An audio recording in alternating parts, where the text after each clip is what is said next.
Hi everybody, I'm Mark Jacobs with Driving with Miss Lucy. I do a podcast. I love promoting small businesses.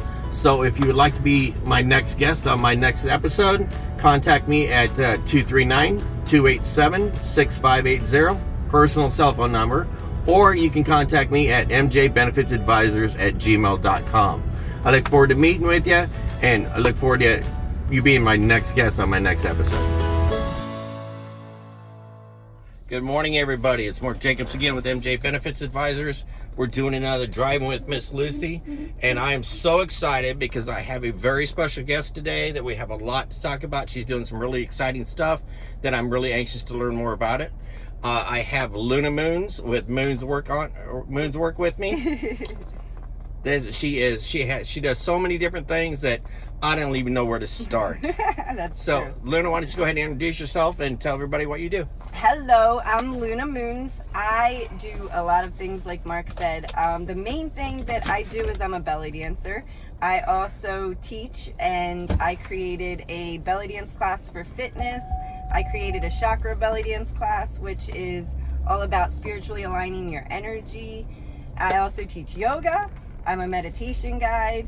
I'm a spiritual coach. I do tarot readings, and I also own an entertainment company. I host events, and I help promote artists, and I also own a billing company. A medical billing company, right? Medical billing company, We'll yes. definitely talk about that a little bit later. But tell me a little bit about what got you into belly dancing and all that. So I started belly dance 20 years ago. I took the class from my best friend's grandmother. She was in her 70s. She was 70 years old Yes, belly dancing. Yes, and they're a Greek family. I'm from Baltimore, so belly dance is very well known in Baltimore and Virginia and DC area. And she had danced professionally in the 40s when it was unheard of to show your midriff. And at 70 years old, she was extremely feisty, and she just captivated me with her feminism, and she was such a strong, empowered woman. And I just fell in love and started taking classes with her. She told us about how belly dance saved her. She had Parkinson's, and she didn't have any tremors, and it helped with her memory and her physical strength. And she just passed away last year at 93. Okay, so tell me, when it comes to belly dancing, you said you do yoga and everything else, but it was interesting that you sat there and said that this woman was 70 years old. Yes. So there's really not an age range of anybody that you can teach this art to and everything else, right? No, not at all.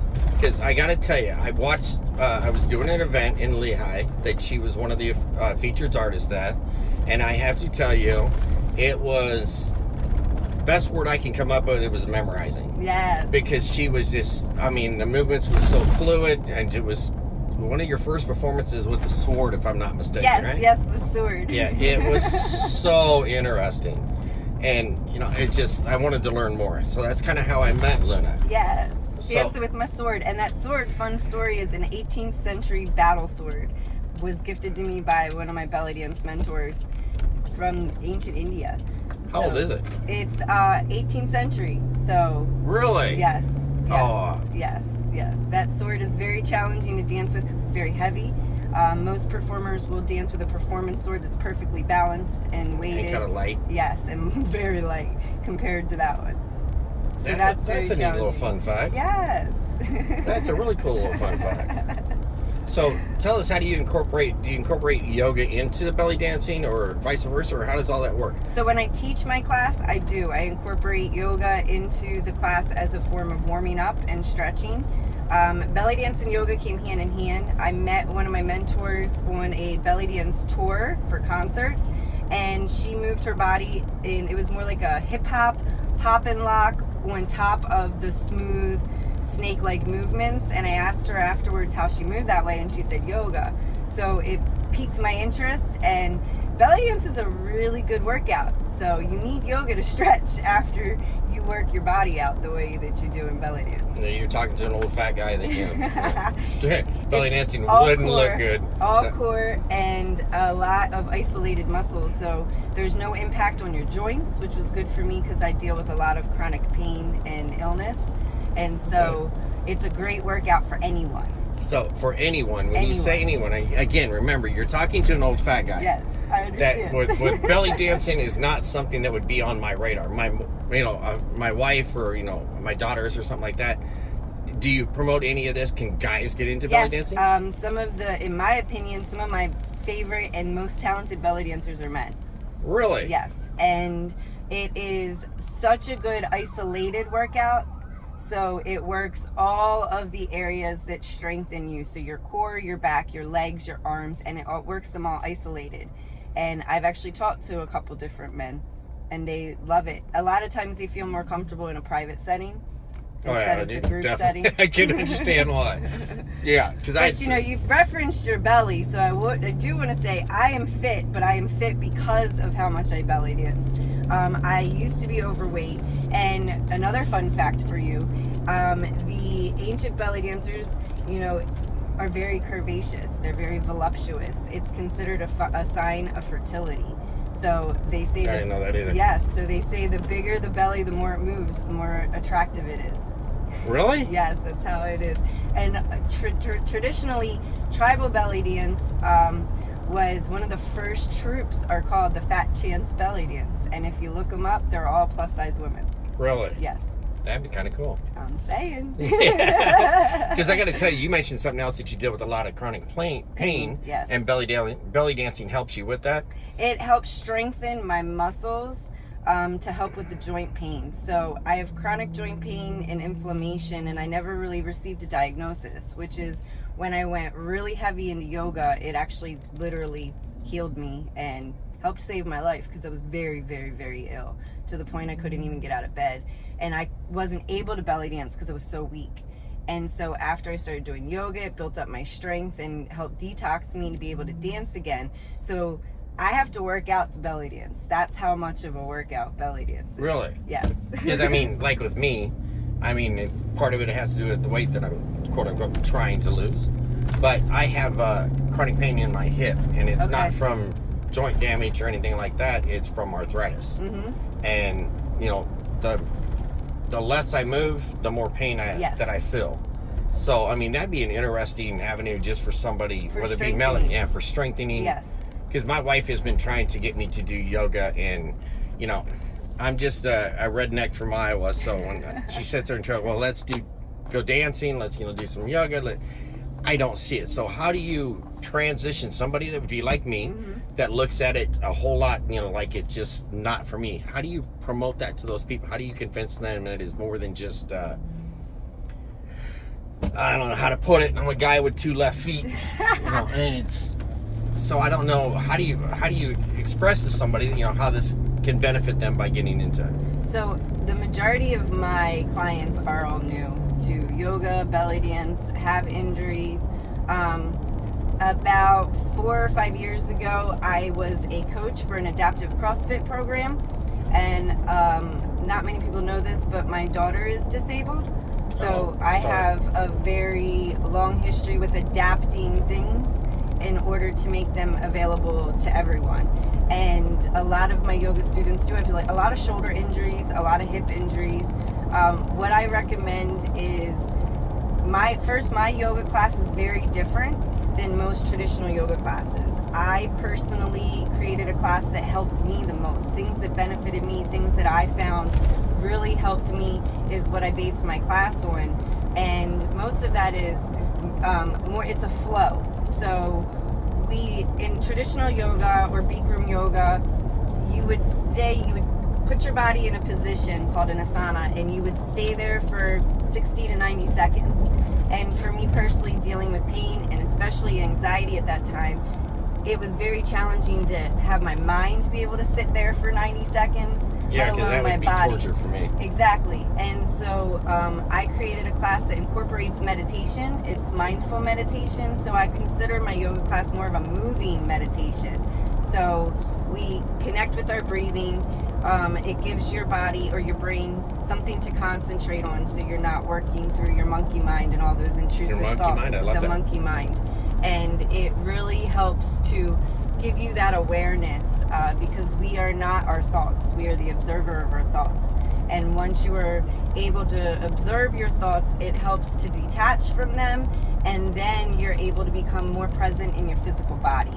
So once we start out with that meditation, you already feel the breathing actually increases the oxygen in your body, and you feel a little floaty already just from the breathing.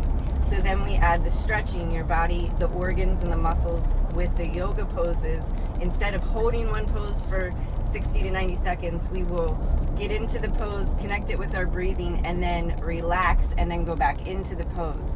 What that does is it stretches the muscles out slowly, and it also increases range of motion, and then it keeps your brain active the whole time. So I found that extreme mental benefits instantly. Besides, so it also sounds like, from the way you're describing it, it also sounds like that it also can help with anxiety and stress and everything else too. That's right? the main reason I started. So a little story of me. So I've had chronic pain for over 20 years.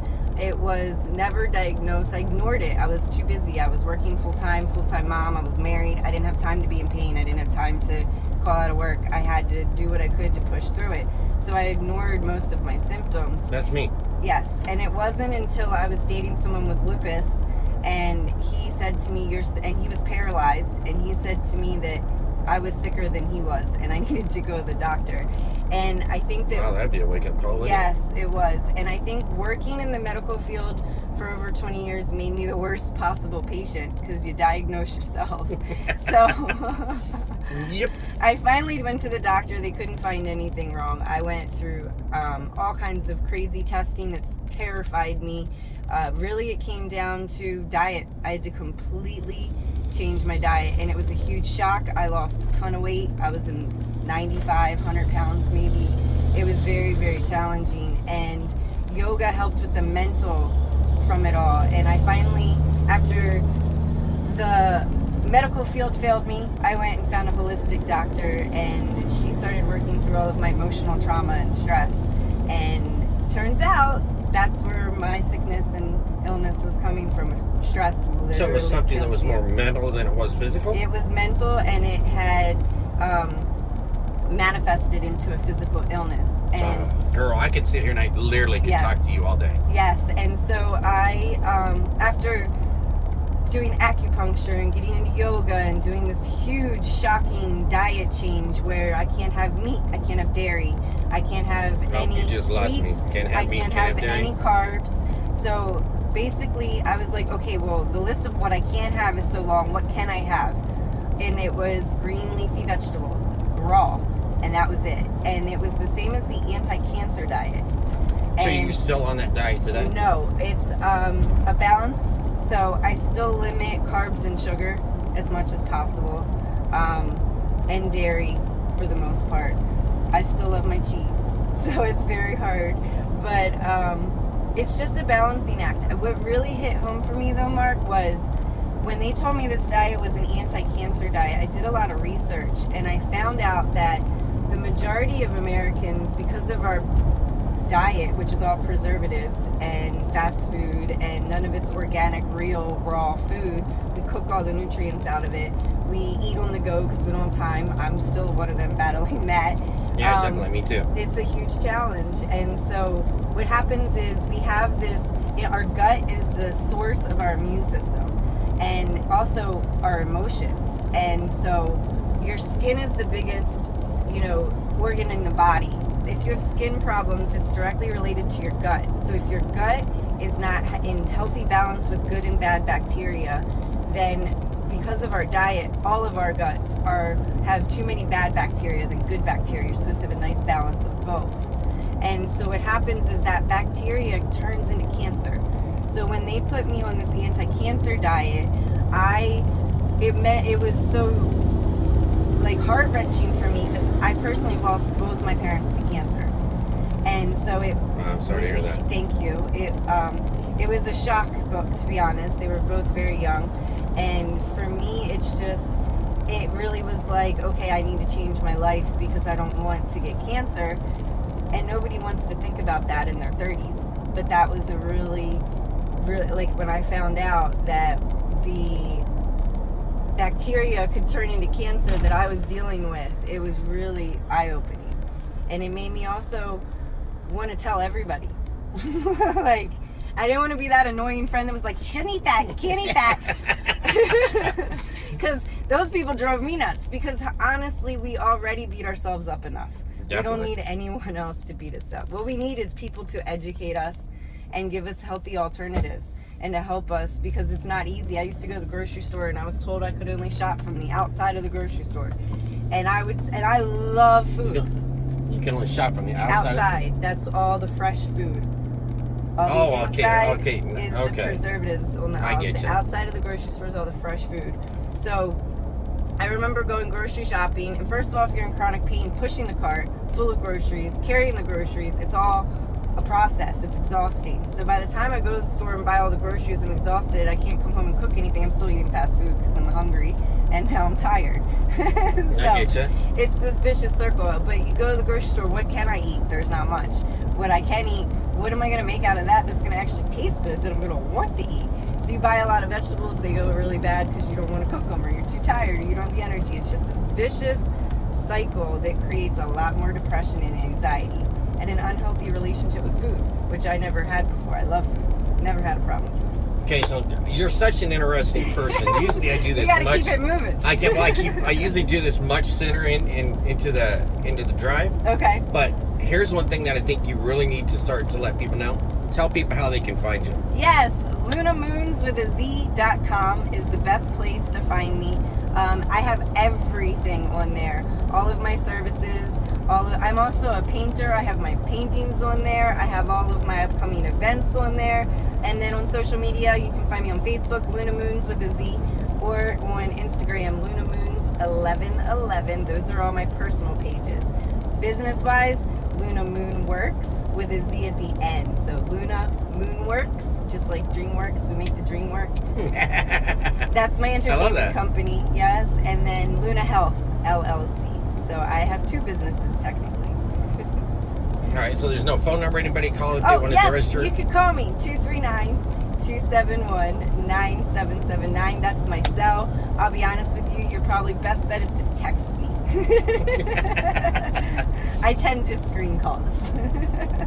Don't we all in some form or another? Okay, so now the next part that comes up, and I don't know how to ask this because you do so much. I know. What do you do in your free time that you do because and getting to know you, I realize that you love everything that you do. I do. So so everything that you're doing as far as the painting, the dancing, yes, everything else it's all relaxing to you, right? Yes, it's a form of meditation. I am an artist, which means I'm not limited to one form of art. My art can be poetry, it can be dancing, it can be painting. I love music. I haven't started singing yet, but that may happen. It's really just a matter of wherever my creative energy wants to flow that day. I used to try and force dance. That's where I really started, was dance and painting 20 years ago, just for fun. And I used to try, I want to do this, but you can't force it. It's a creative flow. So it's really just whatever inspires me that day. Sometimes I'm inspired to paint. My paintings are very different because I incorporate spirituality into my paintings. Let me ask it to you this way. Okay. Free time, what do I do? Where is your happy spot at?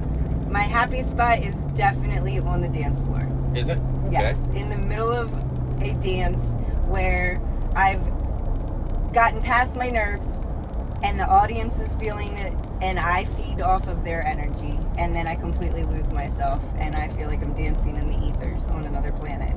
That's my happy place. That's kind of cool. Other than that, yoga. So tell me a little bit more about how you promote local artists and things like that. Yes. So I had a venue a few years ago, and COVID and then a lot of other unforeseen, really ugly circumstances took place, and I ended up going independent. And it started out as a CBD and wellness center, and I got the opportunity to partner up with a podcast, and we started bringing in local musicians and artists, and I really saw the wellness center as more like a community center. Okay. So my goal was always to help promote other small business owners. And also, when we started doing these events, we would have artists come in and do music showcases. And it got to the point where it was so popular, 7 days a week we had events. So I got to know I'd say I know about at least 150 to 200 local musicians and artists in Fort Myers. And I've seen the local industry, and I also have seen the music industry in general, and I don't like anything about it, to be honest with you. And like anything else in my life, if I don't like it, instead of complaining about it, I'll just make it my own and figure out a way to do it the right way, or how I feel like it should be. And not to say that the other ways are wrong, just I'm always led by my heart. And I just did not see these musicians being reimbursed for their time and their art and their craft. And as a performance artist myself, I know how long it took me to start being able to get paid gigs. And you have to start somewhere, but you shouldn't have to pay to perform, you know. And I saw that happening a lot. I saw a lot of people taking advantage of artists. So I really just wanted to create a safe environment and a pure atmosphere where creatives can come together and express their souls with no judgment. I'll tell you, I tell everyone, go back all the time, I'm a redneck from Iowa, okay? But my wife, she loves all that stuff. She's from New York, so she was when she lived up there, she was in the culture scene and everything else, and she loves that stuff.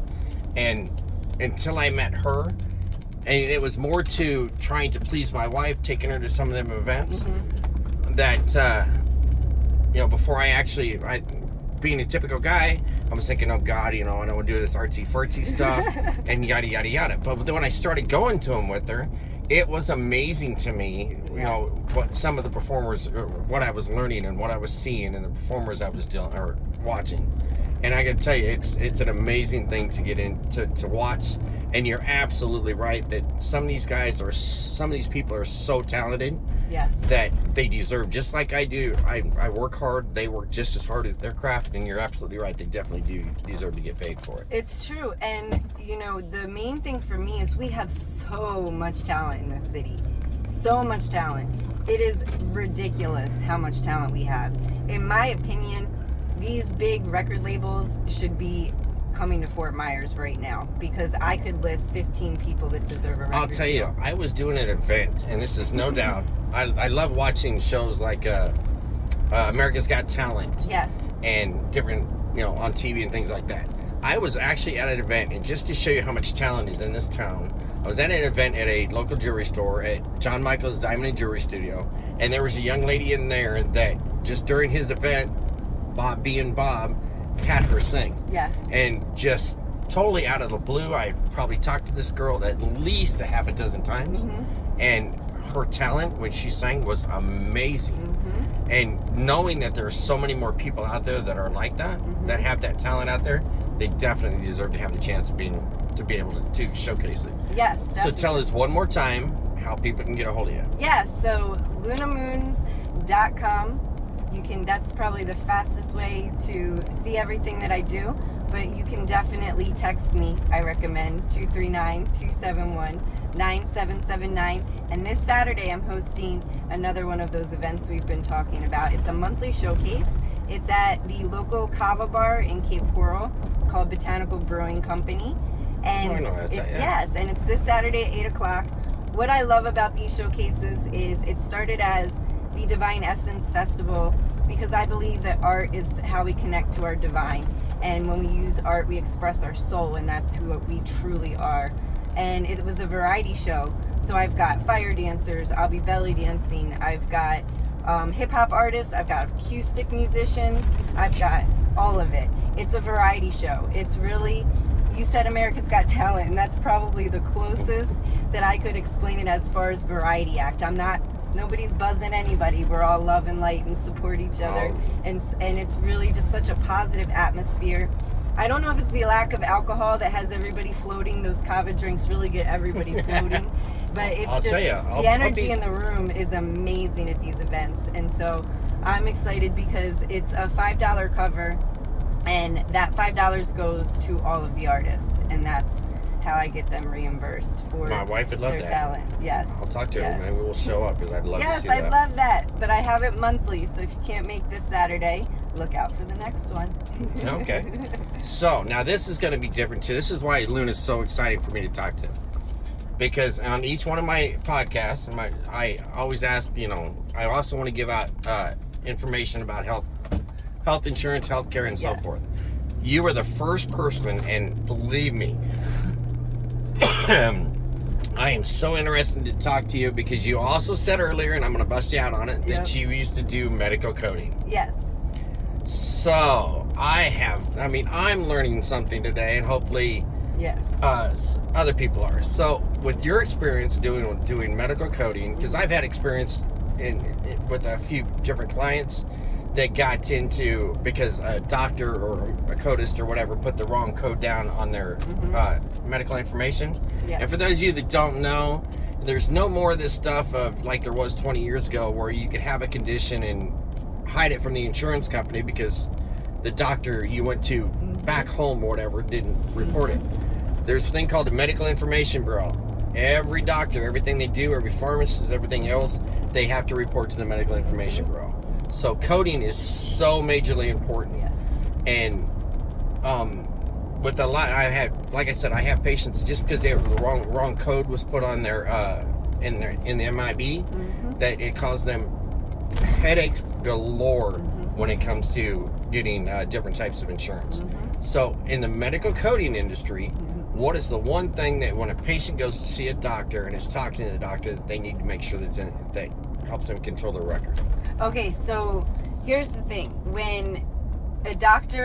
As a patient, when you go see a doctor, the doctor has to know everything you tell the doctor. So if you tell them today you have a cold, then your diagnosis for that day is going to be that you have a cold. But if you're looking for a diagnosis to help you with a claim for Medicare, that is your general diagnosis, say you have arthritis, that visit is not going to have that arthritis diagnosis on it. So when it comes to your medical record, when you're requesting medical records, when you're wanting to make sure your records are accurate, the record can only be as accurate as all of the information you tell your doctor. So each visit, make sure you follow up with your other diagnoses to make sure that they're recorded in each visit to your doctor. So if you have arthritis and you aren't wanting to discuss that with your doctor today because you have a cold, still mention the arthritis so that it gets noted in your record. Yeah, because terminology is really, really important when you're talking to a doctor. They're human just like everybody else is. And they're busy. And they're super busy. So you need to make sure, I tell people that, like when it comes to accident insurance, that when you walk into a doctor, you can't sit there and say, well, I stood up and, I felt a pain in my leg. It's the terminology that you report to that doctor, because all insurance companies pay by how it's coded. They don't take your word for it or anything else. They look at what the doctor has written in his notes. Because like she said, they don't even look at that most of the time. Really? No, they look at the bill that the biller sends over, and the biller can only send over whatever the nurse put in the chart, and the nurse can only put in the chart whatever the patient told the nurse. Yep. So how you talk to your physician is majorly important. I also think that I also remember I told you I was in a relationship with somebody with lupus who was disabled. He was at the VA because he was a vet. After that experience, I went to every doctor's appointment with him because he was not able to ask for what he really needed. And if I just really learned from that situation, I really want to say, if you aren't comfortable going to the doctor, making sure you're going to remember everything you want to talk to the doctor about, please find someone that can be a patient advocate for you, because it is so important to ask questions. The doctors will try to rush you because they overbook and book patients every 10 minutes, but they will not. They have to answer your questions. If you have someone go in there with you that may know a little more about the medical field, may know a little more about your history, or may just have a better memory, or write notes, take a notebook with you, do whatever you have to do to make sure that you have somebody advocating on your behalf, because sometimes you can just get pushed out the door because they're trying to take the next one. That is such amazing advice. Thank you for that. You're welcome. You were such a wealth of information. So now, how I end these is I kind of like to ask a question. Okay. All right. So, and it's kind of, I'd like to give out the inspirational quote at the end of this. So, what is your favorite inspirational quote and why? Happiness sneaks in through a door you never knew you left open. I like that. Yes. That is really cool. Yes. That one's gotten me through a lot of depression and anxiety. It's kind of like hope for the next day, that, you know, the sun always comes out tomorrow. You always have the opportunity for that happiness to sneak on through, even when you think you shut the door all the way on it. It's just kind of that reminder that we're not really in control. Happiness shows up when you least expect it. Yes, I love that. Yes. That is really cool. Yep. Okay, everybody. Luna, again, thank you for doing a Driving with Miss Lucy with me. It's been a lot of fun. It's been amazing information. If anybody out there, if you're a small business, I would even love to see artists that are watching this. So I would love to promote you. I would love to promote your business. So you can get in contact with me at 239-287-6580. That is my personal cell phone number. So, and like Luna, I screen a little, but not a lot. But leave me a message. You can reach me at mjbenefitsadvisors.com. Send me an email at mjbenefitsadvisors@gmail.com. I would love for you to be my next guest. So once again, thank you, Luna, very much. I very appreciate it. Oh, it was my pleasure. It was my pleasure. All right, we'll be talking to y'all later. Thank y'all. We'll be seeing you next time. Hey, everybody. Thanks for watching. Appreciate you. Check out or watch on my Facebook page for the next episode who my next guest will be. And hopefully it'll be you.